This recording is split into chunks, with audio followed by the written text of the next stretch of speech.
Hello guys, welcome back to my YouTube channel, जहां हम बात करेंगे मैनेजमेंट, लीडरशिप और बिजनेस स्किल और एमकॉम के इंटरेस्टिंग टॉपिक के बारे में।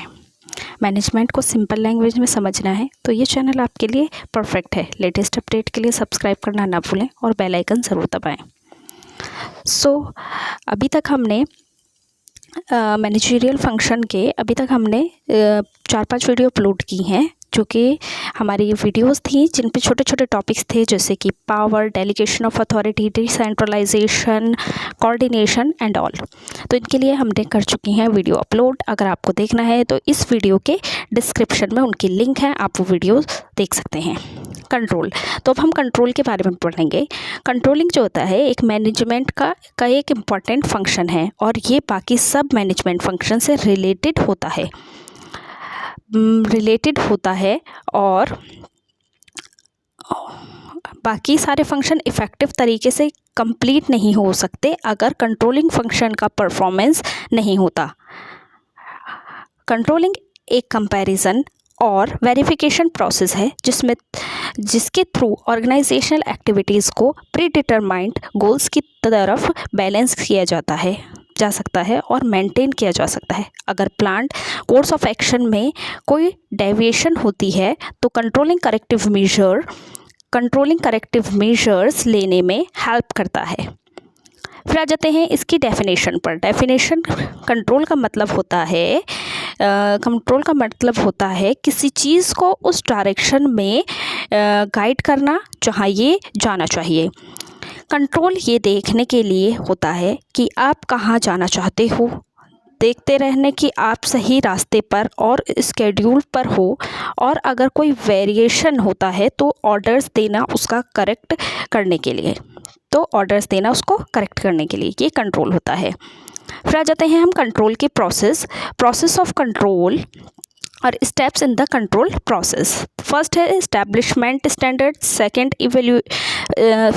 फर्स्ट एस्टैब्लिशमेंट स्टैंडर्ड सेट करना जो आपको अचीव करने हैं। Second, evaluating the performance, real performance के एक्सेस करना।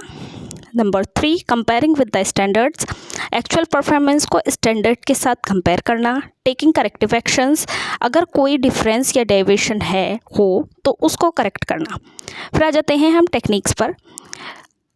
कंट्रोल की टेक्निक्स इफेक्टिव कंट्रोलिंग के लिए मैनेजर्स को ये पता होना ज़रूरी है कि किन एरियाज़ में कंट्रोल करना है और कौन सा टूल और टेक्निक यूज़ करना है। ओके, कंट्रोल करने के लिए काफ़ी सारी टेक्निक्स डेवलप की गई हैं जो ट्रेडिशनल और मॉडर्न टेक्निक्स में डिवाइड होती हैं। 2 टेक्निक्स हैं, उनमें डिवाइड की गया है कंट्रोल को 2 में, ट्रेडिशनल एंड मॉडर्न। फर्स्ट हम पढ़ते हैं ट्रेडिशनल टेक्निक्स के अंदर आ जाती हैं हमारी बजटिंग और बजटरी कंट्रोल। नंबर 1, ये फाइनेंशियल प्लानिंग के बेसिस पर कंट्रोल होता है। सेकंड, पर्सनल ऑब्जर्वेशन, मैनेजर्स का डायरेक्ट ऑब्जर्वेशन करना।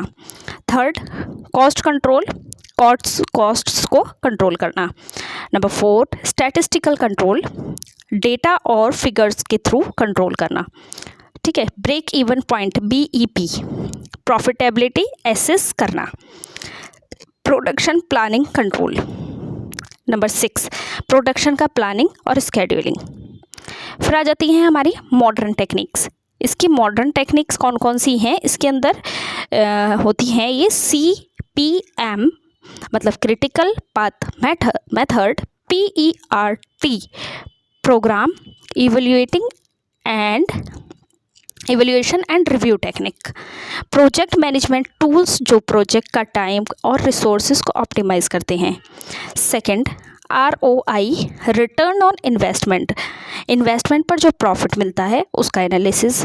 Management audit. Number 3, management processes और सिस्टम्स का evaluation. Number 4, MIS, management information system जो मैनेजमेंट को टाइमली और एक्यूरेट इंफॉर्मेशन प्रोवाइड करता है। फिर आ जाती है इसकी importance. Importance of managerial control. Managerial control की कुछ इंपॉर्टेंस दी गई हैं, अब हम इसके बारे में पढ़ते हैं। Helpful in the evaluation of planning and organisational structure, मतलब प्लानिंग और ऑर्गेनाइजेशनल स्ट्रक्चर की इवेल्यूएशन में हेल्प करता है। नंबर 2, हेल्पफुल इन कोऑर्डिनेशन, अलग डिपार्टमेंट्स को कोऑर्डिनेट करने में हेल्प करता है। Number 3, helpful in the process of delegation, जब टास्क डेलीगेट किए जाते हैं तो कंट्रोल इंश्योर करता है कि सब कुछ सही हो रहा है या नहीं। Number 5, a means of motivation, number 4, helpful in maintaining discipline, control organisation में डिसिप्लिन बनाए रखता है। ओके, मोटिवेशन के ज़रिए, मतलब a means of motivation. Number 5, employees को इनकरेज करता है बेटर परफॉर्मेंस के लिए। Number 6, protection against risk. Number 6 है प्रोटेक्शन अगेंस्ट रिस्क, मतलब रिस्क से बचाओ, रिस्क फैक्टर को आइडेंटिफाई करना और उनके मिनिमाइज करने में हेल्प करता है। Number 6, a base of favourable planning का बेस फ्यूचर के लिए बेटर प्लानिंग का फाउंडेशन बनाता है। ये हो गए हमारी इम्पोर्टेंस ऑफ कंट्रोल की इम्पोर्टेंस। फिर आते हैं कंट्रोल के प्रिंसिपल्स ऑफ कंट्रोलिंग। तो इसके 4 प्रिंसिपल होते हैं। First, the principle of uniformity, मतलब कंट्रोल्स को ऑर्गेनाइजेशन के सब एरियाज में यूनिफॉर्म होना चाहिए।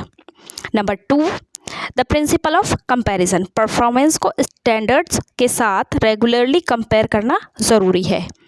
Number 3, the principle of utility, control system का इफ़ेक्टिवनेस और यूज़फुलनेस देखना चाहिए। The principle of exception, number 4, managers को सिर्फ उन डाइवर्शन पर फोकस करना चाहिए जो मेजर इशू क्रिएट करते हैं। तो ये हो गए कंट्रोल के कुछ प्रिंसिपल। तो हमने इस पूरी वीडियो में प्रिंसिपल ऑफ कंट्रोल पढ़ा, इंपॉर्टेंस ऑफ मैनेजरियल कंट्रोल पढ़ा, टेक्निक्स पढ़ी कंट्रोल की और प्रोसेस पढ़े। इसी के साथ ये टॉपिक आज यही कंप्लीट होता है। ऐसे ही और वीडियोस देखने के लिए मेरे चैनल को सब्सक्राइब करें और like, share and subscribe please my YouTube channel. Thank you so much.